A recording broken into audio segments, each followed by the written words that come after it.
జీవన తరంగాలు పార్ట్ 2. దీపావళి పండగ దగ్గరకు వస్తోంది. వేణుగోపాలరావు గారు చెప్పాలన్నంత హడావిడి చేస్తున్నారు. రోజా ఆయన కోరిక మీద తనకు నచ్చిన స్వీట్స్ తయారు చేయడానికి సిద్ధమైంది. పండగ 4 రోజులుందనగా ఆయన రోజాని పిలిచి డబ్బిస్తూ రాధని వెంట తీసుకువెళ్ళి కావాల్సిన బట్టలు, బొమ్మలు, బాణాసంచా మొదలైన పండగ సామాన్లు తెమ్మన్నారు. వేణుగోపాలరావు గారింట్లో దీపావళికి బొమ్మలు పెట్టే అలవాటుందిట. రాధకి ఎంతో ఇష్టమైన ఈ సరదాని లావణ్య మొక్కుబడి తీర్చుకున్నట్టుగా చేస్తుందట. ఈసారి ప్రతిసారిలా కాకుండా పండగంతా తన ఇంట్లోనే ఉండాలని ఆయన ఆరాటపడుతున్నట్టుగా అనిపించింది రోజాకి.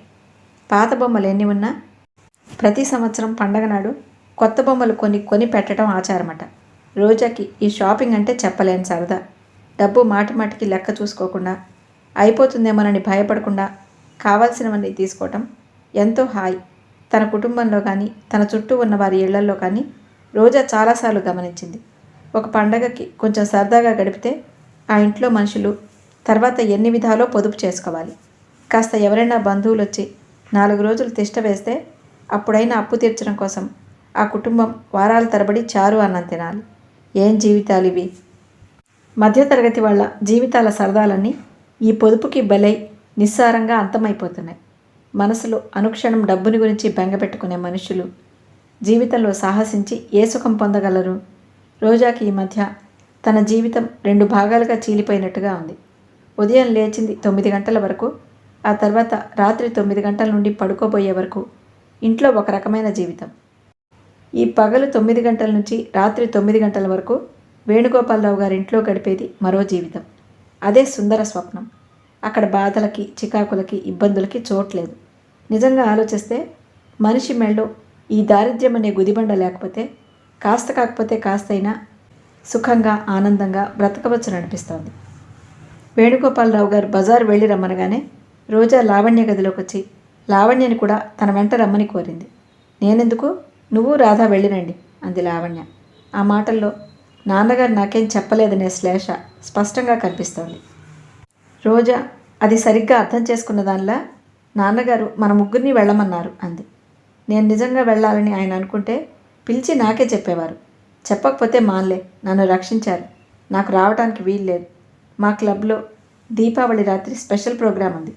ఈరోజు రిహార్సల్స్ చూసే పని నా నెత్తినే వేశారు మా వాళ్ళు. మీరు వెళ్ళండి, నేను రాను.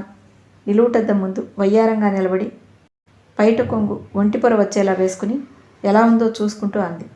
రోజా లావణ్య మూడిని గుర్తించిన దానిలా ఎక్కువ మాట్లాడలేదు. ఇంకేది మాట్లాడినా విషయం తర్కంలోకి దిగుతుందనే భయంతో రాధను తీసుకుని యువతలకు వచ్చేసింది. వాకిట్లో కారు సిద్ధంగా ఉంచానని డ్రైవర్ వచ్చి చెప్పి వెళ్ళాడు. త్వరగా వెళ్ళి త్వరగా తిరిగి వచ్చేయండి తల్లి, వేణుగోపాలరావు గారు హెచ్చరించారు.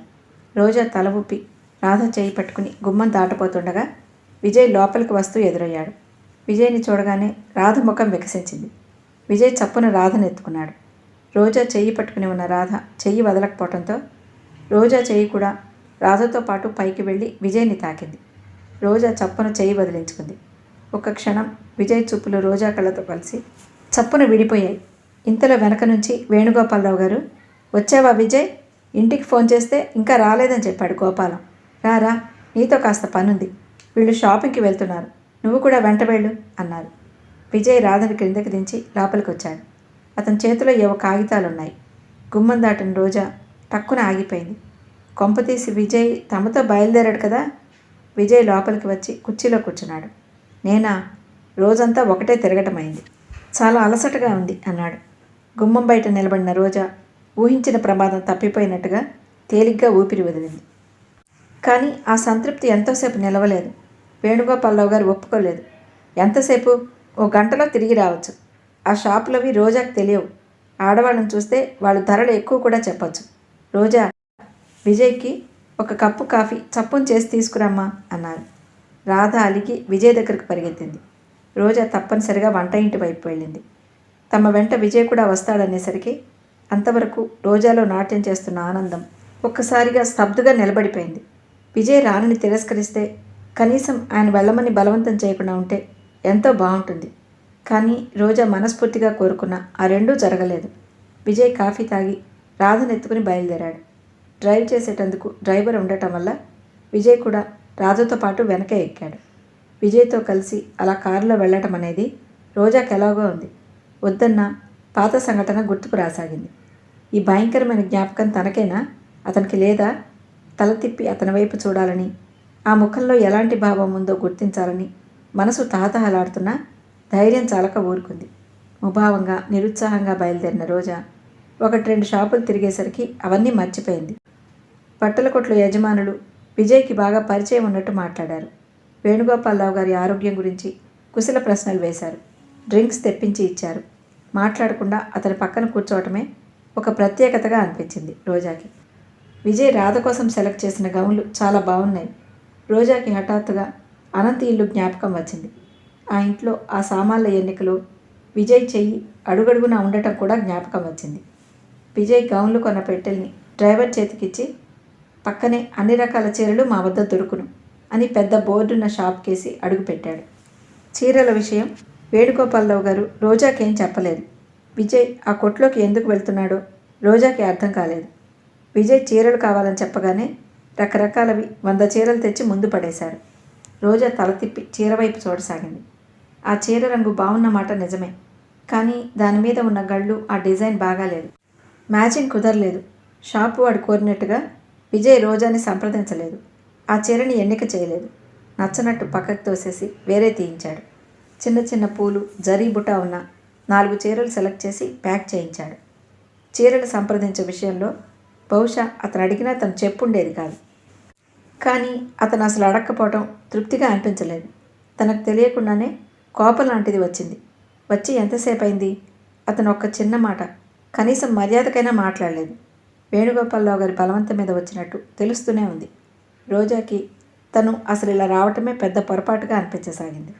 బట్టలు బొమ్మలు అయిపోయిన తర్వాత ముగ్గురు మందుగుండు సామాన్లు అమ్మే కొట్ల వైపు వచ్చారు. ఒకచోట కొన్ని డజన్ల దుకాణాలు వరుసగా ఉన్నాయి. ప్రతి షాపు అందంగా ట్యూబ్ లైట్లతో అలంకారం చేయబట్టంతో దేదీప్యమానంగా వెలిగిపోతూ పట్టపగల్లా ఉంది. పండగ దగ్గరికి రావటం వల్ల కాబోలు అన్ని దుకాణాల్లోనూ జనం నిండి ఉన్నారు. ఎక్కడ చూసినా కాలు పెట్టే సందు లేకుండా ఉంది. విజయ్ ఒక షాపులోకి చొచ్చుకు వెళ్ళి ఏమేమి కావాలో వాటి ధరలు అడిగి ఎన్నెన్ని కావాలో చెప్పి ప్యాక్ చేయిస్తున్నాడు. ఈ హడావుడిలో మనిషి కనుమరుగైతే కనుక్కోవటం కష్టం. ఆ భయంతో రోజా విజయ్ని అంటిపెట్టుకునే నడవసాగింది. ఆ జనం, ఆ లైట్లు, ఆ సందడి చూస్తుంటే రోజాకి ఒక క్షణం ఇంకేదో లోకంలోకి వచ్చినట్టుగా ఉంది. మంత్రముగ్ధ అయినట్లు ఆ పరిసరాలన్నింటినీ కలే చూస్తున్న రోజా విజయ్ పక్కగా వచ్చి నిలబడిన ఒక వ్యక్తిని చూడగానే ఉలిక్కిపడింది. అతను సరిగ్గా కనిపించకుండా మధ్యలో ఇంకెవరో అడ్డుగా వచ్చారు.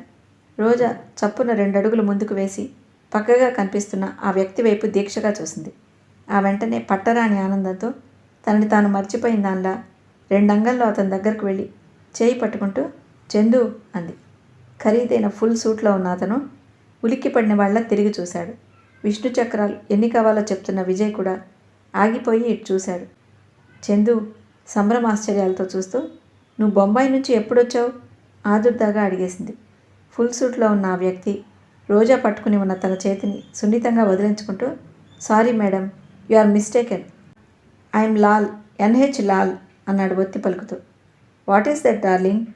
స్కర్ట్ బ్లౌజ్ వేసుకున్న ఒక ఆంగ్లో ఇండియన్ అమ్మాయి చప్పున దగ్గరగా వచ్చింది. ఆ అమ్మాయి కళ్ళల్లో లీలగా భయం, ఆదుర్దా కనిపించటం విజయ్ తీక్షణమైన దృష్టికి అందకపోలేదు. Nothing, she is mistaken me for somebody.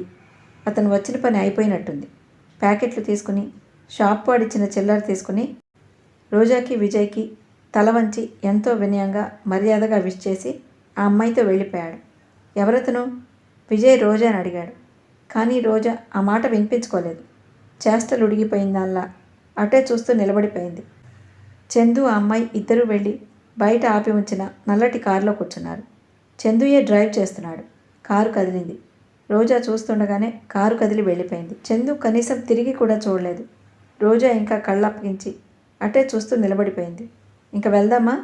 Vijay వచ్చి రోజా మోచేతి మీద అంటి అంటనట్టు తాకుతూ అన్నాడు. రోజా తిరిగి చూసింది. విజయ్ మనసంతా ఎలాగో అయింది. కారణం, రోజా కళ్ళల్లో నీళ్లు ఊరుతున్నాయి. ఎవరతను? మళ్ళీ అడిగాడు. నా తమ్ముడు చందు. అప్రయత్నంగా వెంటనే చెప్పడానికి నోరు తెరిచిన రోజా నాలుక చివరి వరకు వచ్చిన మాటల్ని ఎలాగో మింగేసి అప్రయత్నంగా ఆగిపోయింది. అతడు తన తమ్ముడని చెప్తే విజయ్ వెళ్ళి ఈ సంఘటనని వేణుగోపాలరావు గారికి చెప్పచ్చు. చందును చూడాలని అసలే ఆయన ఆరాటపడిపోతున్నాడు. చందు ఊరి నుంచి రాగానే అతను తన దగ్గరికి రావడానికి తీరిక లేకపోతే తన్నే అతని దగ్గరికి తీసుకువెళ్ళమని మరీ అడుగుతున్నారు. రోజా అతన్ని ఎవరినో పలకరించటం, అతను గుర్తించినట్లు నటించి వెంట ఉన్న ఇంకో అమ్మాయితో వెళ్ళిపోవటం, రోజా తెల్లబోవటం, కళ్ళల్లో నీళ్లు తిరగటం ఇవన్నీ విజయ్కి వేరే అర్థం చెప్పాయి. అతనెవరో బాగా డబ్బున్న మనిషిలాగే ఉన్నాడు. రోజాకి డబ్బున్న వాళ్ళు తప్ప ఇంకెవరూ అసలు కంటికి ఆనరేమో. ఇద్దరూ బయటికి వచ్చేశారు. 10 నిమిషాల క్రితం తనని దాదాపు భుజం తాకుతున్నంత దగ్గరగా వెంట నడిచి వస్తున్న రోజా అతనికి ఎంతో స్నేహితంగా అనిపించింది. రోజాకి తెలియకుండా తగిలిన స్పర్శరా ఆ స్నేహితం అతనికి మధురంగా అనిపించింది. ఈ షాపింగ్ పూర్తవగానే రోజాని కాఫీ తాగుదామనే నెపంతో ఏ హోటల్కైనా తీసుకువెళ్ళి అనంత్ విషయంలో తను పొరపాటు పడి దురుసుగా ప్రవర్తించినందుకు క్షమార్పణ కోరుకుందాం అనుకున్నాడు. కానీ హఠాత్తుగా జరిగిన ఈ సంఘటనతో అతని ఆలోచన తేలిపోయింది. విజయ్ ఆ రాత్రి పడుకున్నాడన్న మాటే కానీ ఎంతసేపటికి నిద్రే రాలేదు. మాటిమాటికి కళ్ళల్లో నీళ్లు తిరిగిన రోజా ముఖం, ఖరీదైన సూట్తో ధనవంతుడిలా కనిపిస్తున్న అతనే గుర్తుకు రాసాగాడు. తను చాలా పొరపాటు చేశాడు. రోజాని వేణుగోపాలరావు గారి ఇంటికి తీసుకువెళ్ళి దింపకుండా సరాసరి ఇక్కడికి తీసుకురావాల్సింది. భుజాలు పట్టి కుదిపోయినా సరే అతనెవరో చెప్పించాల్సింది. అయినా రోజాకి ఎంతమంది స్నేహితులున్నారు? ఎవరా చందు? ఎందుకు మాట్లాడలేదు అతను? పక్కన తను ఉన్నాడనా? లేక అతని పక్కన ఆ అమ్మాయి ఉండటం కూడా కారణమా? విజయ్కి ఎందుకో ఇది వరకులా రోజా మీద కోపం రావటం లేదు. ఎంతైనా ఆడపిల్ల అండ లేకుండా పెరుగుతోంది. తన జాతిలో మహాశైల స్వభావం తనకు తెలియందేమీ కాదు. కాస్త ఏ ఆడపిల్లైనా ఏ పరిస్థితుల కారణం చేతనైనా ఒంటరిగా కనిపిస్తే చాలు చల్లగా దగ్గర చేరతారు. తీయటి మాటలతో వలపరుస్తారు. ఎంతో తెలివితేటలు విచక్షణ జ్ఞానం ఉన్న ఆడపిల్లైతే తప్ప ఆ ఎరకి ఆకర్షింపబడకుండా ఉండటం సంభవం కాదు. తెలిసి శూన్యులైన ఈ ఆడపిల్లలు వాళ్ళ పొగడ్తలకు లొంగిపోయో లేక వాళ్ళ దగ్గరున్న డబ్బు కోసం ఆకర్షింపబడో ఆ వలలో చిక్కిపోతారు. తీరా దిగిన తర్వాత బయటపడటం కష్టం. చివరికి చేజిక్కించుకున్న ఆ మహానుభావులే మోజు తీరిన తర్వాత వాళ్ళ గురించి అసహ్యంగా తేలిగ్గా మాట్లాడుతూ ప్రచారం చేయడం ప్రారంభిస్తారు. ఆ రకంగా శిథిలమవటం ప్రారంభమవుతుంది ఆ అమాయకురాళ్ళ జీవితం. తమ బ్రతుకు దిగజారటానికి తామే కారణం అనే నిస్పృహతో వాళ్ళు కనీసం ఎదురు తిరగటానికి కానీ ధైర్యంగా బ్రతకటానికి కానీ ప్రయత్నం కూడా చేయరు. పతిత అనే ముద్ర వేయించుకుని సమాజంలో నుంచి వెలివేయబడి దూరంగా ఎక్కడో అజ్ఞాతంగా బ్రతుకుతూ ధూళిలో పడ్డ పువ్వుల్లాగా ఎండి నలిగి కాలగర్భంలో కలిసిపోతారు.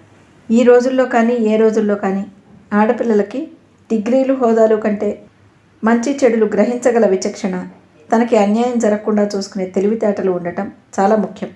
ప్రతి ఆడపిల్లకి ఈ వివేకం గనక ఉంటే వాళ్ళకి ఇన్ని బాధలు ఉండవు, ఈ మగవాళ్ళకి ఇంత చెడ్డ పేరు ఉండదు. రోజాను చూస్తే అతనికి నిజంగా జాలిగా ఉంది.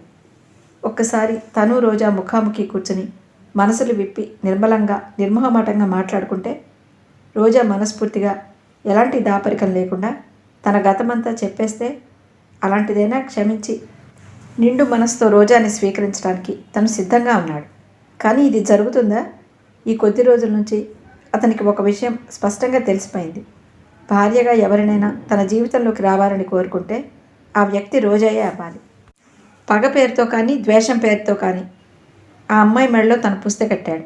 ఆ అమ్మాయిని భార్యగా పొందటం అసంభవమైతే ఆజన్మాంతం తను బ్రహ్మచారిగానే ఉండిపోతాడు. రోజా తనని గుర్తించడం కానీ స్వీకరించడం కానీ చేయటం అనేది అంత సులభమైన విషయం కాదని అతనికి స్పష్టంగా తెలుసు. అందుకే అదృష్టంతో పందెం వేయబుద్దవుతోంది. తనంటే పడి చచ్చే పిల్లని తన దాన్నిగా చేసుకోవటంలో కష్టం కానీ మాధుర్యం కానీ లేనే లేవు. తనంటే ఏమాత్రం గౌరవం లేకుండా అణువణువున అసహించుకొని ద్వేషించే ఆడపిల్లలో చైతన్యం తీసుకురావటం, మమత కలిగించటం నిజంగా సమర్థతకి సవాలే. రోజా ఆ విధంగా తనకు తెలియకుండానే విజయ్ని ఛాలెంజ్ చేసి కవ్వించసాగింది. నిద్రపట్టని విజయ్ లేచి కూర్చుని అనంత్కి ఉత్తరం రాయసాగాడు. అందులో రోజా తను కలిసి షాపింగ్కి వెళ్ళినప్పుడు జరిగిన ఈ సంఘటనని క్లుప్తంగా తెలియచేస్తూ చందు అనే వ్యక్తి ఎవరో, అతనికి రోజాకి మధ్య గల సంబంధ బాంధవ్యాలు ఎలాంటివో, వాళ్ళ పరిచయం ఏమిటో తెలియచేయమని మరీ కోరుతూ రాశాడు. మర్నాడు రోజా సికింద్రాబాద్ రైల్వే స్టేషన్కి కొద్ది దూరంలో ఇరుకుగా ఉన్న ఒక సందులో ఏమాత్రం రష్ లేని ఒక పాత హోటల్లో ఫ్యామిలీ రూమ్లో కూర్చుని చందుతో మాట్లాడింది జ్ఞాపకం చేసుకుంది. రాత్రి చందు కనిపించి గుర్తించినట్టు వెళ్ళిపోయినప్పటి నుంచి రోజాకి మంటల మధ్య ఉన్నట్టుగా ఉంది. రాత్రంతా కంటి మీదకి కునుకన్న మాట రాలేదు. ఒళ్ళు మండిపోతుంది. చెప్పలేనంత దుఃఖంగా కూడా ఉంది. మొట్టమొదటిసారిగా అనంత్ దగ్గర లేని లోటు తెలిసింది. రాత్రి పొద్దుపోయే వరకు మేలు కూర్చుని చందు గురించి తను పడుతున్న క్షోభంతా ఉత్తరంలో రాసింది. ఆ రోజు ప్రొద్దుటే లేస్తూనే గోడ దగ్గరకు వెళ్ళి ఆంజనేయుల్ని పిలిచింది. ప్రాతకాలపు వ్యాయామంగా దొడ్లో పరుగులు తీస్తున్న ఆంజనేయులు రోజా పిలుపు వినగానే టక్కున ఆగిపోయి గోడ దగ్గరకు వచ్చాడు. అంజీ, నీతో చిన్న పనుంది, నాకు సాయం చేసి పెడతావా? అనునయంగా అడిగింది రోజా. ఆంజనేయులు చేస్తానన్నట్టు తల ఊపాడు. నాతో ఒక చోటికి తోడుగా రావాలి, వస్తావా? ఆంజనేయులు ఆనాడు హోటల్లో జరిగిన సంఘటన గుర్తు తెచ్చుకుని అనుమానంగా చూశాడు. ఎంతోసేపు పట్టదు, వెళ్ళటం వచ్చేయటం అంతే, నీకెలాంటి ఇబ్బంది కలగదు. రోజాతో తను మాట్లాడటం బామ్మ ఎక్కడ చూస్తుందోనని భయంగా తెలుసుకున్న తర్వాత వస్తాను అన్నాడు. థ్యాంక్స్, ఇద్దరూ కలిసి వెళ్ళొద్దులే. నేను సరిగ్గా 9 గంటలకి రోడ్డు మీద నంబర్ 2 బస్ స్టాప్ దగ్గర నీకోసం వెయిట్ చేస్తుంటాను. నువ్వు అక్కడికి వచ్చేయి, సరేనా? సరేనన్నట్టు తలూపాడు. రోజా తేలికపడిన గుండెలతో యువతలకు వచ్చేసింది. సరిగ్గా 9 గంటలకి రోజా తామున్న వీధి దాటి రోడ్డు మీదకి వచ్చింది. ఆంజనేయులు అప్పటికే నంబర్ 2 బస్ స్టాప్ దగ్గర ఆమె కోసం వెయిట్ చేస్తున్నాడు. రోజాని చూడగానే చప్పున దగ్గరగా వచ్చాడు. ఎక్కడికి వెళ్ళేది మనం? అది తెలుసుకోవటం తన హక్కు అన్నట్టుగా అడిగాడు. చెబుతాగా అంటూ ఖాళీగా వాళ్ళ ముందు నుంచి వెళ్ళిపోతున్న ఓ ట్యాక్సీని పిలిచింది రోజా. ట్యాక్సీ వాళ్ళ దగ్గరగా వచ్చి ఆగింది. ఇద్దరూ అందులో ఎక్కారు. ఆంజనేయులు రోజా ఇద్దరూ ఎక్కిన ట్యాక్సీ ముందు సరాసరి సికింద్రాబాద్ స్టేషన్కి వచ్చింది. అక్కడి నుంచి వెనక్కి మళ్ళింది. జాగ్రత్తగా మళ్ళీ గుర్తు చేసుకుంటూ దాదాపు గంట తర్వాత చివరికి ఎలాగైతేనే ఆ రోజు చందు తనని తీసుకువెళ్ళిన హోటల్ని పట్టుకోగలిగింది రోజా.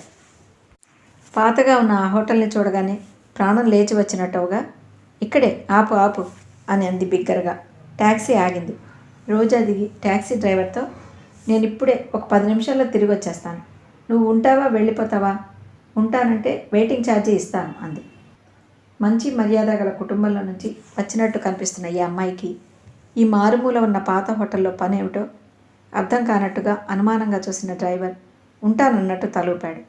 ఈ హోటల్కి రోజా ఎందుకు వచ్చిందో ఊహించలేని అంజీ కూడా విస్తుపోయినట్టు చూడసాగాడు. తప్పనిసరిగా రోజా వెంట లోపలికి వెళ్ళాడు. రోజా సరాసరి ప్రొపరేటర్ దగ్గరకు వెళ్ళి చంద్రం ఉన్నాడా అని అడిగింది. అప్పటికే లోపలికి సరాసరి వచ్చేస్తున్న రోజాని యగాదిగా చూస్తున్న ప్రొపరేటర్ రోజా ప్రశ్న విననట్టుగా వెంటనే సమాధానం చెప్పలేదు. రోజా నచ్చ చెప్తున్నట్టుగా అంది. నేను అతని సిస్టర్ని, మా అమ్మకి బొత్తిగా ఒంట్లో బాగాలేదు, వాడితో 1 నిమిషం మాట్లాడి వెళ్ళిపోతాను, నన్ను మీరు అనుమానించద్దు, ఇదివరకు చంద్రంతో ఒకసారి ఇక్కడికి వచ్చాను అంది. ప్రొపరేటర్ ఏమనుకున్నాడో ఏమో సర్వర్ని పిలిచి మలయాళంలో ఏదో అడిగాడు. వాడు రోజాను చూసి తల ఊపుతూ జవాబు చెప్పాడు. ఆ రోజు చంద్రంతో వచ్చిన అమ్మాయేనని వాడు నిర్ధారణ చేస్తున్నట్టుగా అనిపించింది రోజాకి. సర్వర్ లోపలికి వెళ్ళాడు. ప్రొపరేటర్ ఫ్యామిలీ రూమ్ చూపిస్తూ అక్కడికి వెళ్ళి కూర్చోండి, కబుర్ చేస్తాను, ఇప్పుడే వస్తాడు అన్నాడు. అంజీ, నువ్వు ఇక్కడే ఈ కాఫీ సెక్షన్లో కూర్చుని కాఫీ తాగుతూ ఉండు, నేను ఇప్పుడే వస్తాను అంది రోజా. ముఖం మార్చుకున్న అంజీ అయిష్టంగా తల ఊపాడు. రోజా ఫ్యామిలీ రూమ్లోకి వచ్చి కూర్చుంది. ఆ గది పేరుకి మాత్రమేనని, ఇక్కడ ఎవరికీ సర్వింగ్ చేయరని చూడగానే తెలుస్తోంది. ఒక బల్ల, దాని చుట్టూ 4 కుర్చీలు మాత్రం వేసున్నాయి. మిగతా కుర్చీలన్నీ బల్లల మీదకి ఎత్తిపెట్టి వాడకం లేనట్టుగా కనిపిస్తున్నాయి. రోజా అసహనంగా గుమ్మం వైపు చూస్తూ కూర్చుంది. బొంబాయి నుంచి రాగానే తనకి తప్పకుండా కబుర్ చేస్తాడని గంపెడంత ఆశతో ఎదురు చూస్తూ ఉంటే కనీసం వచ్చినట్టు తెలపకపోగా చూసి కూడా చూడనట్టు వెళ్ళిపోతాడా? 10-15 నిమిషాలు గడిచిపోయాయి. రోజా సడలిపోతున్న సహనాన్ని కూడ తీసుకుంటూ కూర్చుంది. ఒకవేళ చందు రాకపోతే, తనకిక్కడ ఏదైనా అవమానం జరిగితే? రోజా ఆలోచనలు పరిపరి విధాల పోతుండగా చందు లోపలికి వచ్చాడు. లోపలికి అడుగుపెట్టిన అతను రోజాని చూడగానే హఠాత్తుగా ఆగిపోతూ నువ్వా అన్నాడు. ఎవరనుకున్నావు? లేచి నిలబడుతూ వాడిగా అంది రోజా. ఒక క్షణంలో చందు తన ఆశ్చర్యాన్ని కుదుటపరుచుకొని దగ్గరగా వస్తూ నువ్వని కలలో కూడా అనుకోలేదు, నీకోసం అమ్మాయి వచ్చిందంటే ఇంకెవరో అనుకున్నాను అన్నాడు. నీకోసం చాలామంది అమ్మాయిలు వస్తుంటారేమిటి?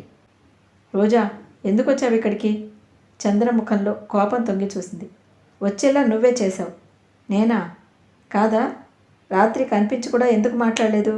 ఎరగనట్టు ఎందుకు వెళ్ళిపోయావు?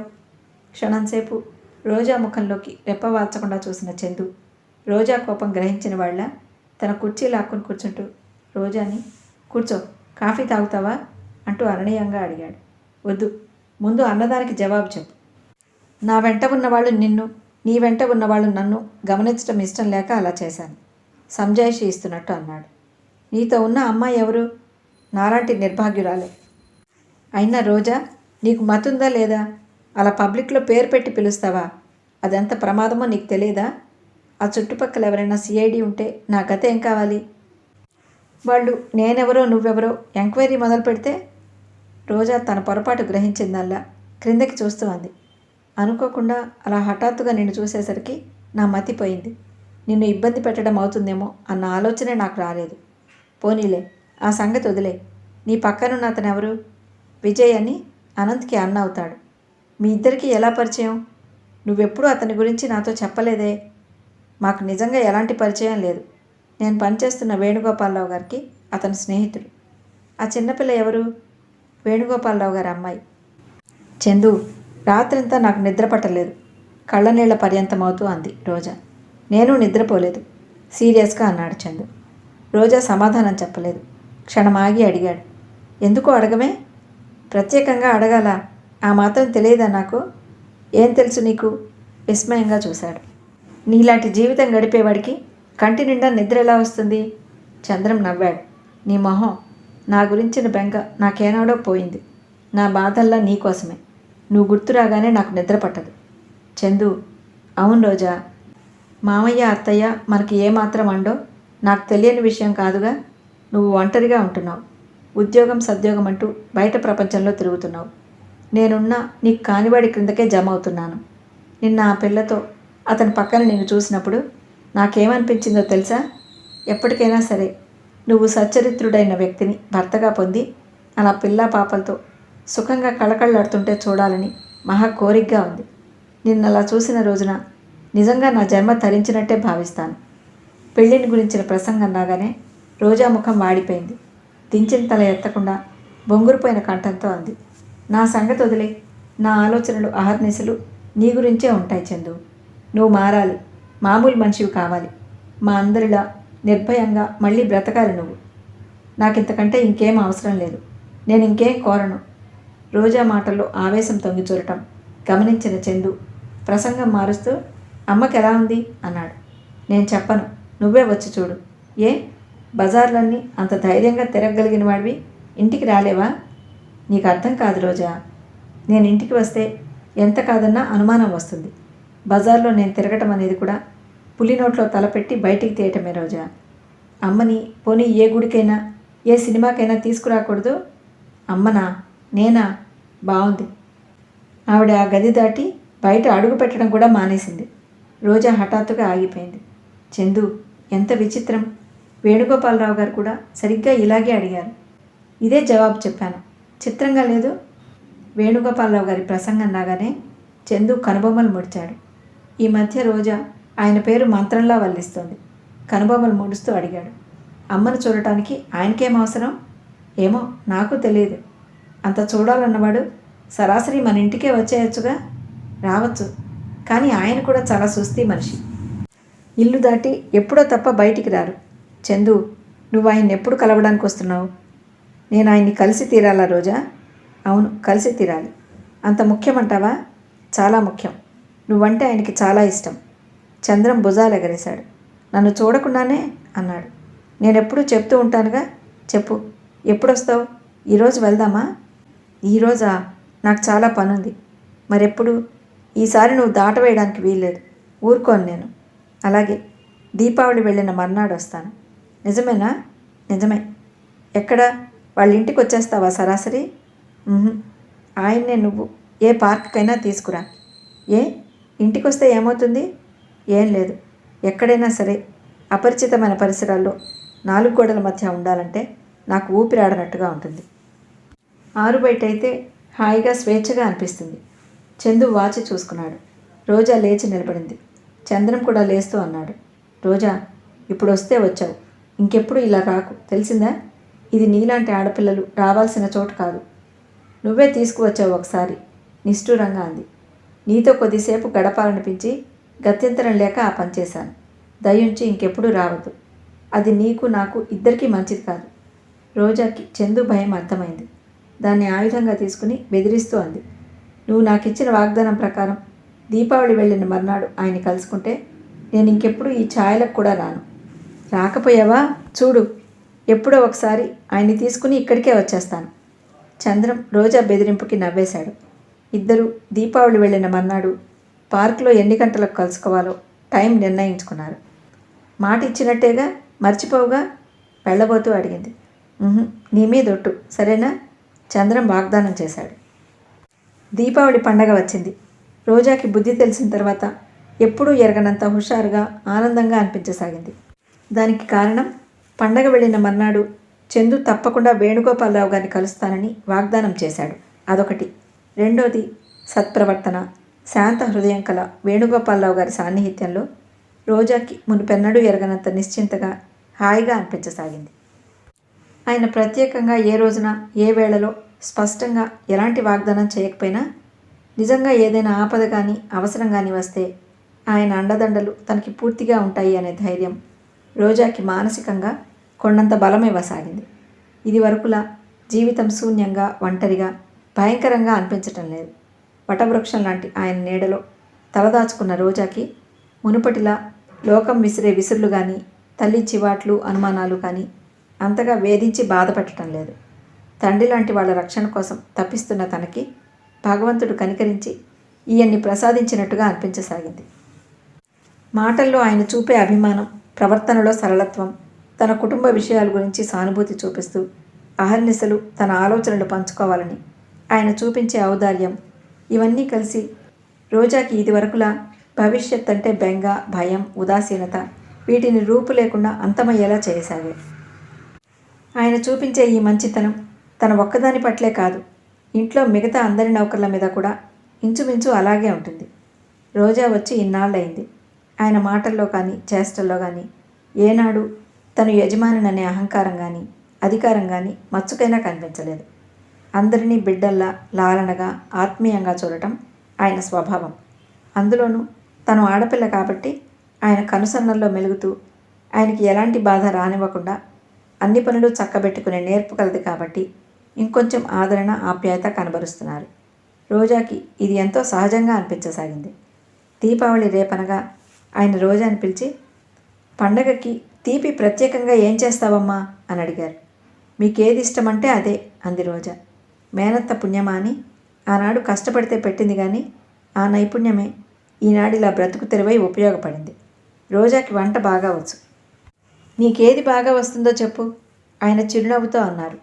పూరి, లడ్డు, బొబ్బట్లు, పులిహోర, గారెలు, ఆవడలు. బొబ్బట్లు మీ మామయ్యకి చాలా ఇష్టం కదూ? పరధ్యాసగా ఆలోచిస్తున్న ఆయన అన్నారు. అవును, కానీ మీకెలా తెలుసు? ఆశ్చర్యంగా అడిగింది రోజా.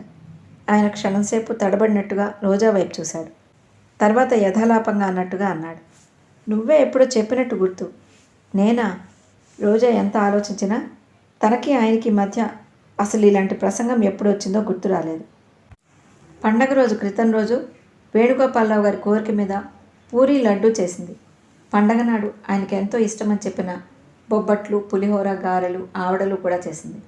ఎన్నడూ వంట ఇంటి ముఖం వైపు కూడా తొంగి చూడని ఆయన చిన్నపిల్లాళ్ళ రోజా ఇదెలా అదెలా అంటూ రోజా వెనక తిరుగుతూ ఏవేవో కబుర్లు చెప్తూ రోజాని నవ్విస్తూ తను నవ్వుతూ ప్రవర్తిస్తుంటే చూసిన లావణ్యకి మతిపోయినట్టు అనిపించసాగింది. ఆ సమయంలో అలా స్వతంత్రంగా తిరుగుతున్న రోజాని ఎవరైనా కనుక చూస్తే రోజాయే ఇంటి పిల్ల, లావణ్య పరాయి మనిషి అనుకోగలరు. లావణ్యకి ఒంటి నిండా కారం రాసుకున్నట్టు చిటపటగా ఉంది. ఇన్నాళ్ళు రాధ ఒక్కతే తనకి పోటీ అనుకుంది. ఇప్పుడు రాధకు మించి రోజా తయారైంది. రాధ తప్ప ఇంకెవరు తండ్రి మనసులో వాత్సల్యాభిమానాలు సంపాదించుకోలేరని నమ్మిన లావణ్యకి రోజాను చూస్తుంటే ఆ ఊహలన్నీ తారుమారు అవసాగాయి. రోజాలో ఏదో ఉంది. తండ్రి, విజయ్, అనంత్, రాధ, నౌకర్లు అందరూ ఇంచుమించుగా ఒకే రకంగా రోజా అంటే ఇష్టపడుతున్నారు. తన చూపులతోనూ మాటలతోనూ వీళ్ళని లొంగ తీసుకోవటం రోజాకి బాగా అభ్యాసమైన విద్యలా ఉంది. అలాంటి వగలాడితనం, ఆ నంగనాచి వేషాలు తనకి చేతకావు కాబట్టి ఎవరిని తను ఆకర్షించుకోలేకపోతుంది. ఎవరికి తన పొడంటే గిట్టడం లేదు. లావణ్యకి రోజా ఇంట్లో అలా చనువుగా స్వతంత్రంగా తిరగటం చూడలేనట్టుగా, కంటకప్రాయంగా, ఊహించలేనంత నరకంగా అనిపించసాగింది.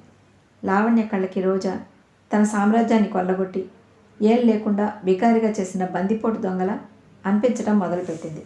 వంట పని చూస్తూ మధ్యలో ఏదో పని మీద హాల్లోకి వచ్చిన రోజా వేణుగోపాలరావు గారు ఎవరితోనో ఫోన్లో తన గురించి మాట్లాడటం వినగానే ఆగిపోయిందామె.